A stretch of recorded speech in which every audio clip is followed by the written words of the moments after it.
9 तक उनके असासों में 91 गुना इजाफा भी नोट किया गया। साथ ही GIT ने इस बात की निशानदही की कि इसहाक डार ने 2008 के बाद से अपने बेटे को तकरीबन 50 लाख पाउंड कर्ज दिए। इसके अलावा इसहाक डार ने 2007 से 2015 तक तरसीलात की मद में 627 मिलियन रुपए की भारी रकम वसूल की। इसके अलावा GIT ने यह भी दावा किया कि 169 मिलियन रुपए जो डोनेशन की मद में जाहिर किए गए वो इसहाक डार ने अपने ही फलाही इदारों को दिए ताकि रकम तक उनकी रसाई रहे। नैब अफसर के मुताबिक इस हवाले से MLAs लिखे गए और उनके जवाब का इंतजार है।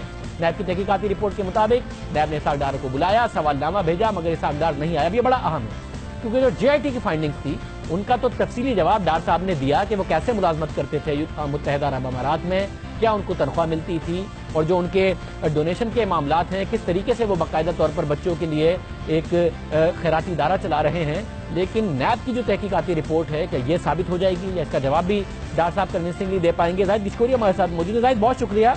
जाहिद, नैब की जो इन्वेस्टिगेशन है उसका महवर क्या है, किसके गिर्द घूमती है? काजिब, जो नैब की इन्वेस्टिगेशन रिपोर्ट है 14 पेजेस की, मैंने इसको बागौर पढ़ा है। जो इन्वेस्टिगेशन का महवर है वो इसहाक डार का 2002 से 2008 का जो स्टे है और उसकी जो प्रॉपर्टीज हैं UAE में, उसमें सारी डिटेल दी गई है। उसमें 3 इम्पॉर्टेंट पॉइंट्स हैं जो इस इन्वेस्टिगेशन रिपोर्ट में बताए गए हैं और उस पर इसहाक डार को ट्रेल देनी है उस बिजनेस की जो उसने UAE में सेट किया है। उसमें 2 अहम हैं, एक तो नयान डॉर एक कंपनी है और उसमें नैब का ये कहना है कि इसहाक डार को उसकी ट्रेल बतानी है।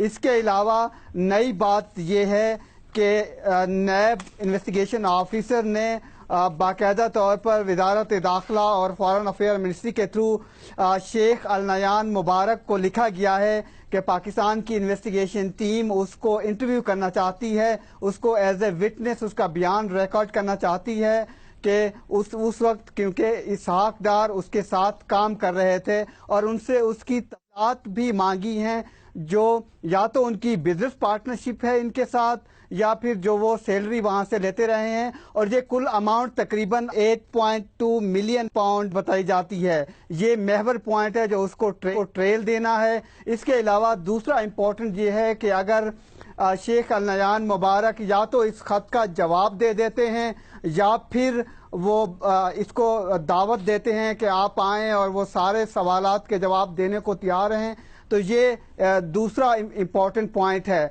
इसके अलावा दूसरी अहम बात इसमें ये बताई गई है कि 42 सवालात पर मुश्तमिल एक सवालनामा भेजा इसहाक डार को, लेकिन उन्होंने उसके जवाबात नहीं दिए। मगर जाहिद ये बताएं फिर वॉल्यूम 10 में क्या है? अगर सारे MLA अभी भेजे हैं, उनके जवाबात आने हैं, फिर वो इंटरिम रेफरेंस में शामिल होने हैं, तो जो वॉल्यूम 10 का बड़ा चर्चा था कि उसमें बहुत कुछ है, अब शरीफ खानदान के खिलाफ क्या है पता चलेगा, तो क्या है वॉल्यूम 10 में? डार साहब के हवाले से क्या मिला नैब को?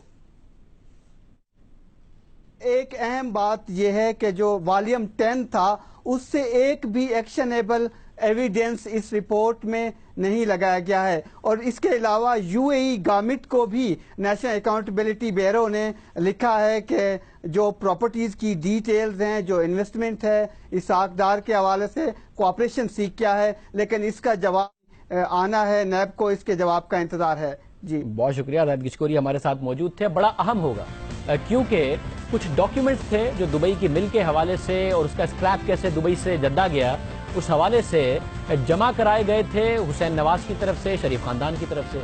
मगर GIT ने अपनी फाइंडिंग में लिखा कि उन डॉक्यूमेंट्स को, और वो जो नोटरी से बाकायदा तौर पर स्टैम्प डॉक्यूमेंट थे, हमने उनको वेरीफाई कराने की कोशिश की तो मुत्तहिदा अरब अमारात ने वेरीफाई नहीं की। हमारे प्रोग्राम में साद रफीक साहब ने सवाल उठाया और कहा कि हमारे बाकायदा तौर पर जो मुसद्दिका डॉक्यूमेंट्स थे उनको वेरीफाई नहीं किया गया। वजूहात क्या थी उनकी तरफ से नहीं बताई गई।